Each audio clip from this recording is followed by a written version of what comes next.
YTN 라디오 이동의 뉴스 정면성부 2부 시작하겠습니다. 혹시나 했지만 역시나 했습니다. 후쿠시마 원전 사고로 발생한 다량의 방사능 오염수를 바다에 배출하겠다는 일본 정부의 방향성, 오래전부터 논란이 되었습니다만 오늘 결국 방류하겠다 공식적으로 결정했죠. 자국민의 압도적 반대 그리고 국제사회의 우려에도 불구하고 일본 정부가 강행하는 이유, 인접국인 우리나라가 받을 환경적 영향은 어느 정도인지 녹색연합 임성희 에너지전환 팀장 연결해서 이야기 나눠보겠습니다. 팀장님 안녕하십니까? 네, 안녕하세요. 그동안 논란이 많았습니다만 결국 오늘 일본 정부가 방류하겠다고 공식 결정을 했습니다. 네. 어떻게 보셨는지요?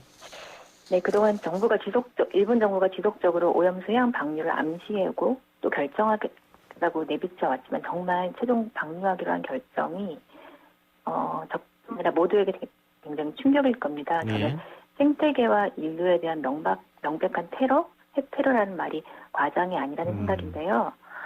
말씀하셨듯이 오염수 해양 방류는 많은 국민들, 그러니까 일본 국민뿐만 아니라 우리나라 국제적으로도 많은 단체와 시민들이 반대 서명을 했던 사안입니다. 그럼에도 불구하고 결국 오염수를 처리수라고 부르면서 바다에 방류하겠다는 일본 정부 결정은 도저히 정말 수용할 수도 용납될 수도 없고 반드시 철회되어야 된다고 생각합니다. 예.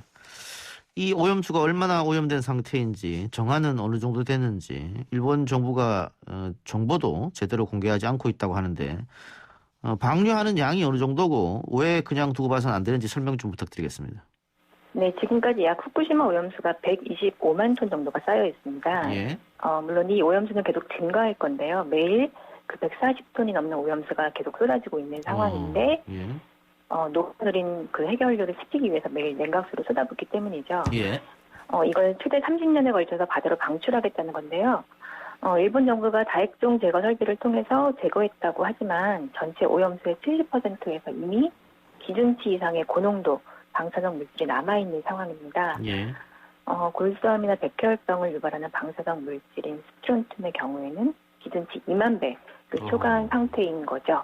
그런데다가 오염수에 남아있는 삼중수소는 정화 자체가 불가능하다는 것에 문제가 있습니다. 예. 자, 그 다액종 제거 설비로 제거했다고 하더라도 남아있는 것이고 이 30년 걸쳐서 내보내겠다. 이것도 문제가 있는 겁니까? 네, 그렇습니다. 일단 다액종 제거 설비를 통해서 이제 제거했다라고 하지만 말씀드렸듯이 삼중수소가 이제 제거가 안 되는 건데요. 삼중수소라고 하면 수소가 3개인가라고 생각될 만큼 사실은 익숙한 물질은 아닌데요. 예.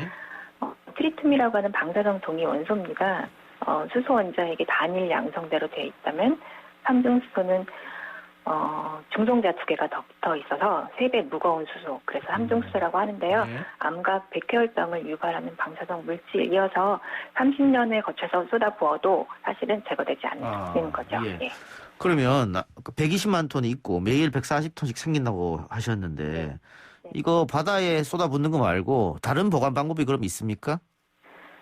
여러 가지 이제 방법들을 이야기했습니다. 원래 이제 위원회가 어떤 방법으로 처리할지에 대해서 이야기를 했을 때, 대기 방출, 지층 주입, 추가 저장 탱크 확충 여러 방안들을 제시했었는데요. 예. 결국은 비용 합리성을 따져서 가장 값싼 기술, 최저가 기술보다 값싼 기술을 고집한 결과가 바다에 방출하는 거였던 거죠. 그래서 굴하거나 장기 밀봉 저장으로 해야 된다라고 이야기하는데 부지가 포화돼서 둘 곳이 없다라는 이야기를 하면서 가장 값싼 처리 방식을 고수하고 있는 상황입니다. 그러면 다른 방법이 있음에도 불구하고 결국은 돈 때문에 바다로 흘려보낸다 이렇게 보면 되겠네요. 그렇죠. 예, 그렇습니다. 자, 그러면 우리가 인접 국가이기 때문에 바로 직격탄을 맞을 수 있다. 또 수산물이라는 것이 일본 국경을 안 넘나들고 그런 건 아니니까 우리에게 어떤 영향을 미칠까요? 아직 연구조차 제대로 안 될 것 같은데. 예, 그렇습니다. 일단 우리나라에도 200 몇십 일 안에 제주도에 도착할 거고 방사능 오염수가 동해에도 400일 안에 도착할 거다라는 이야기를 하는데 말씀하셨듯이 행정구역이 있는 것도 아니고 경계가 있는 것도 아니어서 이것들이 계속 이제 바다 해류를 타고 돌면서 인근 국가인 우리나라에도 올 텐데요. 그럴 경우에 이제 수산물들이 일단 오염이 될 거고 오염된 수산물을 섭취할 경우에 발생될 수 있는 뭐 문제들 이런 것들에 대한 우려가 있는 상황입니다. 예. 근데 지금 후쿠시마 인근 8개 현에 대한 수산물 수입 금지 조치가 시행되고 있습니다만 이 방출을 시작하면 이거 후쿠시마 인근 8개 현에 대한 수산물 수입 금지가 무슨 소용이 있을까 이런 걱정도 되거든요. 네, 그렇습니다. 뭐 정부가 뭐 일단 약간 수입 금지 조치에 대해서는 약간 미온적인 태도를 보였다는 생각은 드는데요. 예. 일본산 수산물 전면 수입 금지로 확대할 필요가 있다고 생각합니다. 예, 예. 일본산 전국적으로도 다 안 된다 이 말씀인데 지금 문제는 뭐 IAEA라든가 미국 역시 일본 편을 좀 들은 것 같아서 왜 그런 겁니까? 일본도 사실은 오염수라는 표현 대신에 이제 처리수라는 표현을 썼잖아요. 예. 저는 이제 미국도 굉장히 유감이라는 생각이 드는데요. 일본 방사능 오염수 해양 방출 문제가 사실은 인근 국가를 간의 문제가 아닌데 예. 미국이 이 부분을 좀 간과했다는 생각이 들고요. 예. IAEA 같은 경우는 워낙에 이제 원자력을 이제 이용에 초점을 두고 있는 기구이고 예. 방사성 물질에 대한 위험성에 즉 안전의 중심을 두고 이제 뭔가 긴박하게 사안을 다루는 곳이 아니라 이 조직의 목표 자체가 핵 에너지 이용을 장려하는 곳이어서 그래서 이 기구와 뭔가 이제 계속 협력하고 공동 대응하겠다라는 게 어떤 긍정적인 효과를 발휘할 수 있을지는 장담할 수 없다라고 생각합니다. 오늘 방출 결정이 났습니다만 실제로는 언제부터 방출하는 겁니까? 2년 정도 걸린다고 하는 거죠. 예. 2년 후에 방출을 한다 그러면 어쨌든 2년 동안 어떤 외교적인 힘이나 이런 걸 우리가 또 보여줄 필요가 있을 것 같기는 합니다만 그 우리가 어떤 준비를 우리 정부는 또 2년 동안 어떤 준비를 해야 될까요? 근데 이게 뭐 바다로 흘러나온 거기 때문에 우리 정부에서 또 뾰족한 수도 없을 것 같긴 한데. 그래서 저는 바다 방출을 막아야 된다는 생각이 들고요. 일단 바다로 예. 방출이 된다면 이걸 회수할 수 있는 상황이 아니지 않습니까? 예. 예를 들어서 뭐 바다에 뭔가 부유물이 떠다니면 오탑 방지막을 뭐 설치를 해서 모으고 치울 수도 있고 유류 오염이 발생하면 뭐 흡착포로 뭐 걷어낸다든지 물론 예. 이런 오염들이 뭐 처리가 쉬운 건 아니지만 이런 뭐 방안들이라도 있지만 방사능 오염수는 계속 해류를 타고 순환을 하기 때문에 회수가 불가능해서 일이 벌어진 다음에 방출된 다음에 뭔가 조치를 취하는 게 아니라 뭐 정보 공개를 해서 어떻게 감시를 잘해서 이런 식으로 접근을 할 게 아니라 정말 국민의 생명과 안전을 생각한다면 정부가 이 방사능 오염수 방출을 막는 것 거기에 초점을 두고 일을 해야 된다고 생각합니다. 예. 그럼 방출을 막는 것 이외에는 사실은 뾰족한 수가 없다 이 말씀인 것 같은데 네. 이 오염수에 노출된 수산물을 사람이 섭취하게 되면 내부 피폭 가능성이 있기 때문에 위험한 거죠? 그렇습니다. 사실은 또 이게 일본 수산물뿐만 아니라 우리 수산물 역시도 안전하지 않을 거라는 게 더 문제인 거죠. 예. 그래서 이렇게 방사능 오염수를 먹고 자란 수산물을 우리가 섭취했을 때 내부에 이렇게 축적되면서 어떤 인체 피해를 입게 될지 정말 상상조차 하기 어려운데요. 아까 말씀드렸듯이 정말 기준치의 2만 배가 넘는 새로 이제 오염수에 남아있는 스트론튬 이런 것들이 워낙에 뼈에 흡착이 잘 돼서 골수압이나 백혈병을 유발하는 물질이어서 저는 사실상 시민들이 굉장히 불안해하고 이번 일본 정부의 조치에 대해서 결정에 대해서 굉장히 분노하고 있다고 생각합니다. 예. 후쿠시마 바다 쪽에서 방출을 하게 되면 아마 제일 먼저 제주도나 남해, 그 다음에 동해 또 서해 이런 식으로 타격이 있었기 때문에 우리 수산물도 안전하지 않다. 그러면 이게 국민들이 수산물 자체를 기피하는 그런 현상도 일어날 수 있겠어요. 그렇게 되면 우리 수산업 자체도 굉장히 어려울 것 같은데요.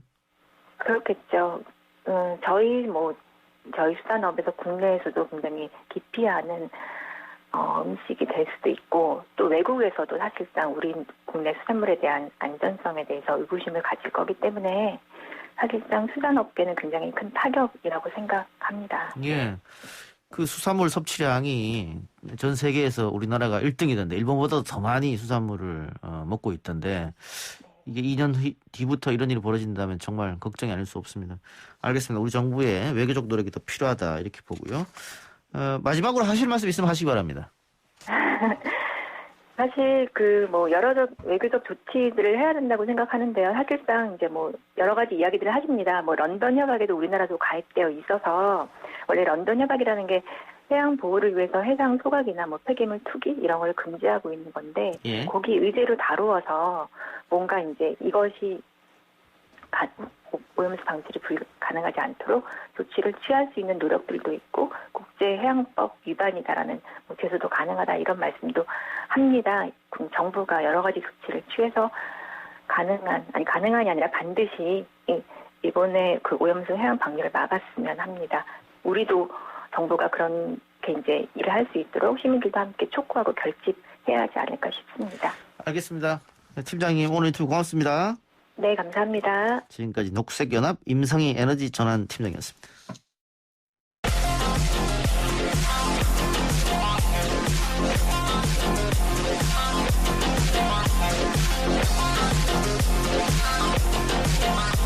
오늘 나온 뉴스들을 언박싱해드린 기자 언박싱. 오늘은 헤럴드 경제 배두원 기자 연결합니다. 배 기자님. 네, 안녕하십니까. 코로나19 상황부터 설명해 주시죠. 네, 중앙방역대책본부에 따르면 오늘 0시 기준 국내 코로나19 신규 확진자는 542명 늘었습니다. 전날보다는 45명이 줄어들면서 이틀 연속 500명대를 나타냈는데요. 아무래도 주말 휴일에 검사 건수가 줄어든 영향이 보통 이제 주 초반 월요일 화요일까지 이어지는 것이 통상적인 추세이기 때문에 이 확산세가 꺾였다고 판단하기는 좀 어렵습니다. 실제로 지난주에도 월요일 화요일에는 이틀 연속 400명대를 나타내다가 수요일인 7일에 이제 600명대로 급등하기도 했었는데요. 예. 어쨌든 정부가 이제 어제 문재인 대통령 주재로 특별 방역 점검회의를 열어서 유행 지역에 대한 선제적인 주기 검사 실시, 입원 환자에 대한 검사비 부담 완화 등을 골자로 하는 방역 보완 대책을 발표했는데 또 이 대책이 얼마나 효과를 거둘지 지켜봐야 할 것 같습니다. 한편 방역 당국은 이 코로나19 취약 시설인 요양병원, 장애인 시설 등에 대해서 개인이 스스로 검사할 수 있는 자가 검사 키트 적용을 검토하겠다고 밝혔는데요. 이 요양시설이나 장애인 시설 등은 검사 대상자가 또 일정하고 주기적으로 검사할 수 있고 또 검사 결과도 후속 관리가 가능하기 때문에 이쪽에서 활용하는 방안을 검토하고 있다고 설명했습니다. 예, 알겠습니다. 문재인 대통령이 오늘 국무회의에서 청년들 언급했다면서요? 예, 그렇습니다. 문 대통령은 오늘 청와대에 주재한 국무회의에서 일생에서 가장 중요한 시기에 있는 청년들이 코로나 충격에 가장 많이 노출돼 있다라고 진단을 하면서 정부가 청년들이 겪는 어려움을 공감하고 함께 나누며 기존의 대책을 넘어서는 특단의 대책을 강구해 주기를 바란다고 주문했습니다. 문재인 대통령은 IMF 당시에 청년들이 겪은 어려움을 거론하면서 지금의 청년들도 그때 못지않은 취업난과 불투명한 미래로 이른바 코로나 세대라고 불리면서 암울한 시기를 보내고 있기 때문에 그 어려움을 빨리 해소해주지 못하면은 이른바 락다운 세대가 될 수 있다라고 우려하기도 했는데요. 그러면서 이거를 우리 사회가 가장 우선순위를 둬야 할 중차대한 과제라고 강조를 했습니다. 문 대통령이 오늘 이렇게 이 코로나 사태로 어려움에 처한 청년들의 어떤 대책 마련을 독려한 것은 이제 코로나가 불평등 심화하고 또 불평등 심화를 이끌 수 있다는 우려가 깔린 것으로 보이고요. 또 정치권에서는 여당이 참패한 4.7 재보궐선거에서 2030 청년층의 좀 민심이 굉장히 좀 많이 돌아섰기 때문에 이런 것을 의식해서 대통령이 또 이런 대책을 주문한 게 아닌가 이런 해석도 나오고 있습니다. 대통령은 국무위원들에게는 청년들 눈높이에 맞고 청년들이 체감할 수 있는 정책 마련하는데 각별히 신경을 써달라고 주문하면서 특히 청년 일자리를 하나라도 더 늘릴 수 있도록 정부가 마중물이 돼야 한다라고 일자리 지원 강화를 지시했습니다. 예. IMF 때보다도 청년들이 어렵다. 예. 그렇습니다. IMF 때 제가 청년이었거든요. 비교하시면 어떠십니까? 저는 그때 군대로 도망갔다 필요는 좀 그렇고 군대로 갔습니다. 예. 예. 근데 그때도 다들 어려워서 군대를 가려고 해서 몇 개월씩 기다려야 했었어요. 예. 근데 지금의 청년들이 그때보다 더 어렵다고 하니까 참 안타까운 생각이 드는데 오늘 국무회의에 오세훈 시장이 참석했죠? 예, 그렇습니다. 오세훈 서울시장이 당선된 뒤에 문재인 대통령과 처음으로 함께하는 국무회의 자리였는데요. 다만 이제 문재인 대통령이 있는 청와대하고 오세훈 시장이 있던 정부 서울청사를 화상 연결하는 방식으로 이제 화상회의가 이루어졌기 때문에 직접 대면한 것은 아니고요. 모니터를 통해서 두 사람이 인사를 나눴습니다. 문 대통령이 먼저 이제 오 시장을 향해서 국무회의에 처음 참석하셨다, 환영한다. 당선을 축하드린다고 인사를 건넸고요. 문 대통령이 인사 말씀 해달라고 요청을 해서 오 시장이 국무회의 참석 소감 등을 밝히기도 했습니다. 시작은 훈훈했는데 국무위원들과의 오세훈 시장과의 신경전은 상당히 좀 치열했습니다. 약 국무회의 배석자 중에 오세훈 시장이 유일한 야권 인사였기 때문인데요. 예. 코로나19 방역, 부동산 정책을 두고 문재인 정부의 장관들과 견해차를 드러냈는데요. 방역 문제와 관련해서 오 시장이 이 소상공인, 자영업자들의 어떤 어려움을 전하면서 이 기존의 방역 체계를 그대로 유지하기가 좀 버겁다. 새로운 아이디어로 발상의 전환을 해야 한다면서 이 자가진단 키트를 식약처가 이른 시일 내에 사용 허가를 해줄 것을 촉구했습니다. 예. 이에 대해서 권덕철 보건복지부 장관은 이 자가진단 키트는 보조적 수단이라면서 신속성은 장점이지만 양성 환자가 음성으로 나올 수 있다라고 의문을 제기했고요. 김강립 식약처장도 긍정적인 측면이 있음에도 불구하고 부작용을 충분히 염두에 둬야 한다라고 답을 했습니다.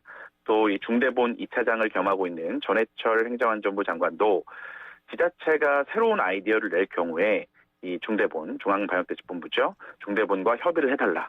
협의를 거치지 않으면은 방역 혼선을 초래할 수 있다라고 오 시장에게 좀 경고성 코멘트를 내놓기도 했습니다. 또 이외에도 부동산 문제에 대해서도 오 시장이 공시가격 상승에 따라서 급증하는 국민의 어떤 세금 부담을 경감하려면은 제도 개선이 필요하다라고 이제 국무회의에서 지적을 했는데요.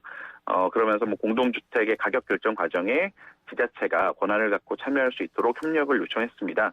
이에 대해서 변창흠 국토교통부 장관은 방향과 취지에는 동의한다면서도 지금도 공시가격은 지자체와 협의를 하고 있다. 예. 2019년에도 이 결정권을 지자체로 이관하는 그런 법률을 논의한 적이 있는데 서울, 경기 이 정도만 찬성하고 다른 데서는 반대했다라고 언급했고요. 홍남기 경제부총리도 공시가격은 한국부동산원의 전수조사로 산정을 하는 거다. 그러면서 정부가 임의로 조성할 여지가 없다면서 꼬집기도 했습니다. 문재인 대통령이 이제 서울시장이 제안하고 관계부처가 답변을 했다면서 이 요약된 제안과 짧은 답변만으로는 충분한 소통이 됐다고 볼 수는 없다. 이 국무회의 이후에도 이 부처랑 서울시가 충분히 소통해달라라는 일종의 중재성 발언을 했고요. 문 대통령은 방역이든 부동산 문제든 서울시가 가장 큰 비중을 차지하고 있기 때문에 충분히 소통해서 각 부처와 서울시가 같은 입장을 갖도록 노력해달라고 당부했습니다. 예. 부동산 문제는 어쨌든 정부와 서울시장이 협조를 할 게 있으면 협조를 하고 논쟁을 할 게 있으면 논쟁을 해야 되는 부분인데 예. 이 방역에 대해서는 좀 문제가 있을 것 같아요. 물론 오세훈 서울시장이 어떤 거를 우려를 했고 또 어떤 점을 좀 보다듬어 줘야 될지 자영업자들 이런 점 충분히 이해하는데 이 자가진단 키트를 사용하자. 근데 이게 정확도가 낮은 거는 10% 미만 10% 정도 되거든요. 그렇습니다. 또 어떤 건 90%까지 가지만 그러니까 이걸 어떻게 중간치를 잡을 것인가. 소위 속된 말로 복불복이지 않습니까? 근데 만일 이거 진단받아서 음성 판정 나서 돌아다니면 원래 확진이 됐었는데 그런 문제도 있고. 마스크를 벗고 다닌다든지 예. 그 안에서 그런 우려가 제기되고 있는 게 사실입니다. 일단은 그 자가진단 키트를 써서 진단을 하더라도 결과가 나올 때까지 기다려야 되거든요. 예. 그 시간은 또 어떻게 할 것인지 그 업소 가서 일단 검사하고 계속 기다릴 것인지 이 문제는 글쎄요. 이 전문가들이 다 아니라고 하기 때문에 다른 방법을 좀 써야 되지 않을까 싶은데요. 예, 실제로 민주당에서도 이제 우려의 목소리가 오늘 나왔는데요. 오세훈 시장이 이야기하는 서울형 상생 방역이라는 게 일단은 방금 말씀하신 것처럼 자가진단 키트 얘기도 있고 업종별로 특성을 고려해서 영업 시간을 탄력적으로 적용하겠다 이런 내용인데 더불어민주당 도종환 비상대책위원장이 오 시장의 이 같은 정책에 대해서 방역 당국과 지자체 간 방역의 엇박자가 국민의 혼란을 야기하고 방역 전선에 구멍이 낼 가능성이 있다라고 지적을 했습니다. 또 여당 의원들도 오 시장의 이 방역 정책에 대해서 재차 우려를 표명하고 나섰는데요. 정청래 의원 같은 경우는 라디오에서 서울 시민의 생명과 안전에 대한 도전이라고 생각한다면서 경고성 멘트를 날렸고요. 김남국 의원도 일률적인 방역을 합리화할 수 있는 부분이 있으면 함께 고민하자는 취지에는 공감한다 하면서도 서울시만 따로 놓는 방역은 있을 수가 없기 때문에 정부 지침에 따르는 게 맞다라고 강조하기도 했습니다. 근데 지금 정부가 하고 있는 일괄적으로 시간 규제 이거는 자영업자들한테 너무 피해가 가기 때문에 좀 바꿀 필요는 있을 것 같습니다. 왜냐하면 이게 또 형평성 논란이 있는 게 대형마트 같은 경우에는 전혀 타치를 지금 안 받고 있거든요. 맞습니다. 그렇습니다. 대형 백화점도 마찬가지고 얼마 전에 여의도에 새롭게 오픈한 백화점 같은 경우에 사람이 굉장히 많았었는데 아무런 타치 안 받았지 않습니까? 일반 다른 자영업자들은 굉장히 억울하게 느낄 수밖에 없는 지점이죠. 그러니까요. 거기다가 교회는 아직도 비대면 허용하고 있고 이렇기 때문에 일괄적으로 시간을 뭐 9시, 10시 하는 것은 정부가 한번 생각해 볼 필요가 있는데 또 오세훈식의 이 방법도 문제가 있으니까 절충안을 좀 머리를 맞대고 좀 내놨으면 하는 그런 생각도 들고요. 예, 그렇습니다. 알겠습니다. 자, 윤석열 전 총장 이야기 해보죠. 윤 전 총장이 노동 전문가 정승국 교수와 만나 정책 토론했다는 언론 보도가 있었는데 본격적인 대권 행보를 시작한 거 아니냐 이런 얘기가 있습니다. 예, 그렇습니다. 윤석열 전 총장이 지난 11일에 노동 문제 전문가인 정승국 중앙승가대 교수를 만나서 청년 실업 등의 문제를 논의했다. 라면서 그 당시 대화를 전하는 언론 보도가 나왔는데요.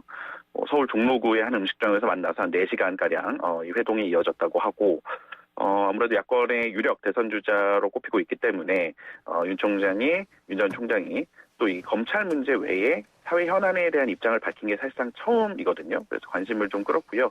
당장 이렇게 전면적으로 등장해서 정치 활동을 하는 게 아니라 이른바 인터뷰 정치로 좀 몸을 푸는 모습입니다. 윤 전 총장이 이날 정승국 교수하고 토론했다라는 내용 또는 이제 언론 보도에 나온 내용을 좀 간추려 보면은 청년 실업 문제가 너무 심각하다.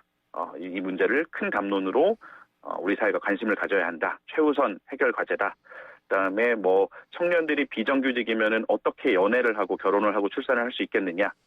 그러면서 청년 일자리가 저절로 만들어질 수 있도록 시스템을 만들어야 한다 등의 어떤 발언이 소개가 됐습니다.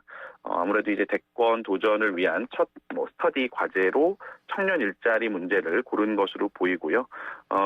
윤 전 총장은 인터뷰에서 전체 국민이 먹고 사는 문제와 관련해서 어떤 이슈 또 어떤 어젠다가 있는지 계속 공부하려고 한다 하면서 지금의 이 공부가 정치권을 등판하는 거 준비하는 게 아니냐라고 묻는 질문에는 그런 가능성을 열어두고는 있지만 공부는 공부다라고 답을 했습니다. 예. 지금까지 늘 수사하고 처벌하고 그만했기 때문에 아무래도 예, 공부가 당연히 필요하겠죠, 사실은. 근데 지금 시간이 많이 부족한데 이번에는 청년 들여다봤습니다만 청년, 여성, 외교 안보, 국방 당연히 다 들여다봐야 될 거 아니겠어요? 시간 관계상 벼락치기를 해야 될 수밖에 없는 상황으로 보입니다. 예, 쉽지는 않을 것처럼 보입니다. 알겠습니다. 하나만 더 여쭙죠. 재보선 참패 수습에 여념이 없는 민주당 차기 당권 주자 중에 홍영표 의원식 의원이 이재명 지사를 찾았네요. 예, 그렇습니다. 차기 당대표 선거에 나선 우원식 홍영표 의원이 오늘 당내 유력 대선 주자인 이재명 지사를 차례로 만나서 재보선 참패 이후 당의 진로를 놓고 대화를 나눴습니다. 이 두 명의 당권 주자가 경기도의회 민주당의 의원총회에 참석하는 일정 중 경기도청을 잠깐 찾아서 접견하는 형식이긴 했지만 사실상 이 여권의 최고 지지율 1위를 달리고 있는 대선 후보인 이재명 지사를 향한 구애로 보는 게 좀 일반적인 해석이고요. 일단은 우원식 의원 같은 경우는 이 지사를 만나서 그동안 국민들의 민심이나 질책을 잘 듣지 못한 게 참패 원인이다라면서 앞으로 남은 1년 동안 국민이 고통스러워하는 삶을 변화시키려는 그런 일을 해야 한다라고 민생 문제 해결을 강조했습니다. 이에 대해서 이재명 지사는 기본적으로 당이 국민을 두려워해야 한다라고 말을 했는데요. 최근 이게 민주당의 어떤 패배 수습하는 과정에 당심과 민심, 그러니까 당의 당원들의 요구와 또 민심이 좀 괴리되는 거 아니냐 이런 비판이 되고 있는데 이 부분을 꼬집은 거 아니냐 이런 해석이 나오고요. 이재명 지사는 신뢰가 정말 중요한 것 같다. 핵심은 약속을 지키는 거고 또 내부의 어떤 권력 남용이나 부패 요소도 더 엄격해야 할 것 같고 또 어떤 실용적인 민생 개혁에 더 민주당이 신경을 써야 할 것 같다라고 말을 했습니다. 또 신뢰 문제를 언급한 거는 민주당이 당원 당규 개정을 통해서 재보궐선거에 서울 부산시장 후보를 좀 무리해서 냈다고 지금 반성이 나오고 있는데 그 문제를 짚은 것으로 해석이 되고요. 홍영표 의원을 만나서도 비슷한 이야기를 했습니다. 이재명 지사가 과거에 왕이 지배할 때도 백성들을 무서워했는데 이 국민 주권 국가에서 심판도 하는 체제에서 국민을 두려워해야 할 것 같다라고 말을 했는데요. 또 아까 말씀드린 것과 이어서 좀 민심만 보고 민주당에 가야 되는 거 아니냐 이런 메시지를 던진 것 아니냐 이런 해석이 나오고 있습니다. 예, 알겠습니다. 국민의힘과 국민의당 통합은 어떻게 돼가는 겁니까? 분위기가 현재로서는 썩 좋아 보이지는 않습니다. 일단은 양당이 명분 싸움을 벌이고 있는데요. 국민의힘에서는 안철수 대표가 들어오면은 환영하는데 지분 나눠 먹기식의 야합은 바라지 않는다라면서 이제 안 대표가 애초에 후보 단일화 국면에서 이 통합 카드를 던졌지 않습니까? 예. 그러다 보니까 그냥 국민의힘에 입당하면 되는 거 아니냐. 이런 인식으로 좀 견제구를 날리고 있고요. 그러니까 국민의당 자체가 사실상 당력이 국민의힘과 비교하면은 굉장히 작지 않습니까? 예. 비례대표 3인의 의원밖에 없기 때문에 당대당 통합을 하기는 체급이 맞지 않다. 흡수 통합을 좀 요구하는 그런 이야기고 반대로 국민의당 입장에서는 안철수 대표의 어떤 재보궐선거에서의 역할을 강조하면서 당대당 수준의 통합을 원하고 있는데요. 이게 사실은 당협위원장이랄지 이 당대당 통합이 정말 야권 단일화에 비해서는 훨씬 어려운 어떤 정치적인 행위이기 때문에 양당의 통합 논의가 좀 쉽지만은 예. 않을 것 같다. 예, 줄다리기가 계속 이어지지 않을까 이런 전망이 나오고 있습니다. 예, 당대당 통합이 아니고 흡수 통합이다. 이렇게 지금 국민의힘에서 생각하는 것 같은데 선거 전에 그 국민의힘 의원총회 안철수 대표가 찾아갔을 때 기립박수 받았거든요. 그때하고는 완전히 다른데 역시 화장실 갈 때하고 나올 땐 사람 마음이 달라진다 이렇게 보이는 거예요. 오늘 인터뷰 고맙습니다. 예, 감사합니다. 지금까지 기자 언박싱 헤럴드 경제 배동 기자였습니다.